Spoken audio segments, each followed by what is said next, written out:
भूमि चाहिए। जल की थोड़ी बामन की ले लो।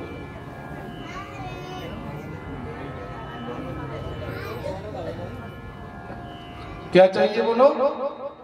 3 पग भूमि।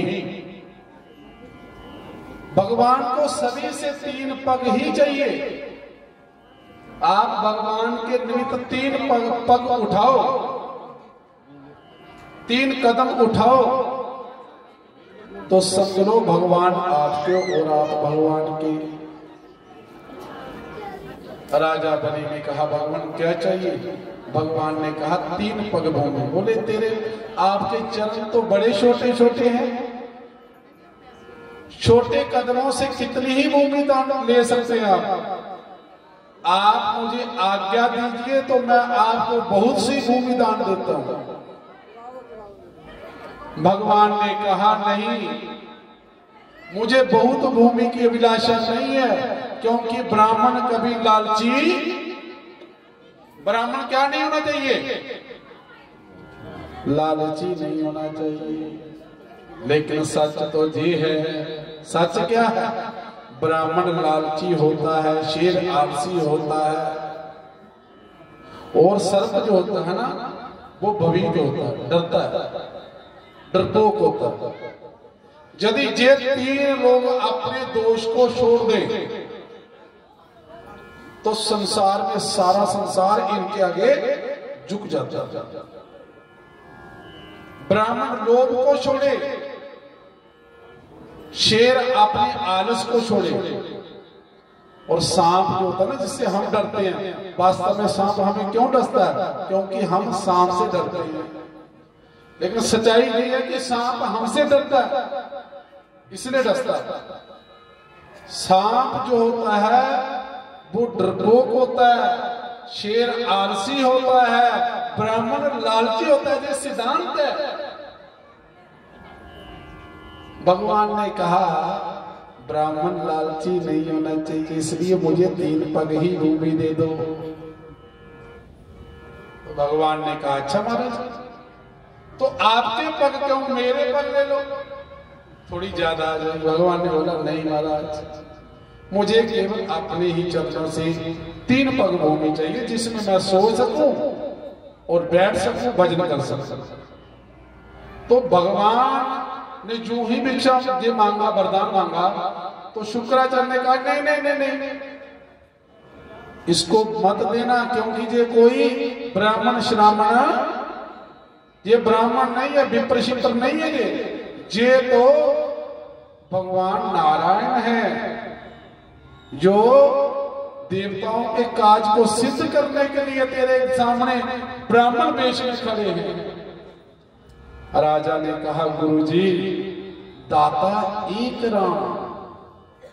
दुनिया के दाता कितने बोलो? एक राम। सारी दुनिया का दाता एक राम है।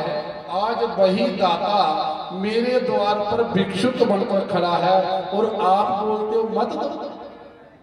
गुरुजी मैं तो दूंगा। गुरु की अवज्ञा की तो गुरुजी ने श्राप दिया, जा श्रीहीन हो जा। सुखदेव जी वर्णन करते हैं राजा, तब भगवान ने अपने कमंडू से ना राजा बलि के हाथ में जल दिया। संकल्प कर, प्रतिज्ञा कर, क्योंकि आज के जो लोग होते हैं ना वो दान देकर फिर जाते हैं। इसलिए आज के समय में किसी से दान लेना हो तो रजिस्ट्री करवा लेनी चाहिए भाई। उस समय संकल्प करवाया भगवान ने कि दान लूंगा तो संकल्प में लूंगा, तो संकल्प किया। जब पानी छोड़ने लगे, भगवान जल छोड़ने लगे, तो शुक्राचार्य जाकर उस कमंडलू के जो मुख था उसके अंदर घुस गया, जहां से जल का निकास था। भगवान ने अपने छाते से निकाला, उषा निकाली और मारी, और एक आंख निकाली। ज्ञान दिया गुरु की केवल एक दृष्टि होनी चाहिए, 2 दृष्टि से दुनिया को कभी देखना ये नहीं कि मोटा बंदा आया तो गुरु का प्रसाद मोटा, गरीब चेला आया तो गुरु जी फुलियों का प्रसाद दे दे, और मोटा चेला है तो काजू बादाम का प्रसाद दे दे। गुरु के लिए चेले सभी एक जैसे, कोई मथा टेके, कोई कम टेके। सुखदेव जी कहते हैं राजा, शुक्राचार्य जी घबराए हुए भाग गए। भगवान बामन को जब 3 पग भूमि संकट कर कर दान दिया, तो तब भगवान श्री बामन जी ने अपने उस छोटे से नन्हे से प्यारे से स्वरूप से विराट पुरुष का रूप धारण कर लिया। कहते हैं भगवान ने इतना विशाल रूप बनाया कि एक ही पग में भगवान ने ब्रह्मलोक अपना पग लेकर चले गए। जब भगवान का पग ब्रह्मलोक में पहुंचा, तो ब्रह्मा जी ने अपने कमंडलू में भगवान के चरणों को धो लिया, और उसी से प्रकट हुई गंगा महारानी। बोलिए गंगा भैया।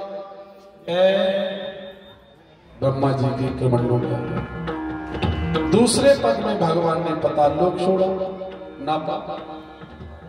तीसरा पग भगवान ने कहा राजन मैं कहां जाऊं, बता तुमने 3 पग दिए हैं, जहां तो 3 लोगों को मैंने 2 ही पग में ले लिया है, अब तीसरा पग कहां छोड़ूं।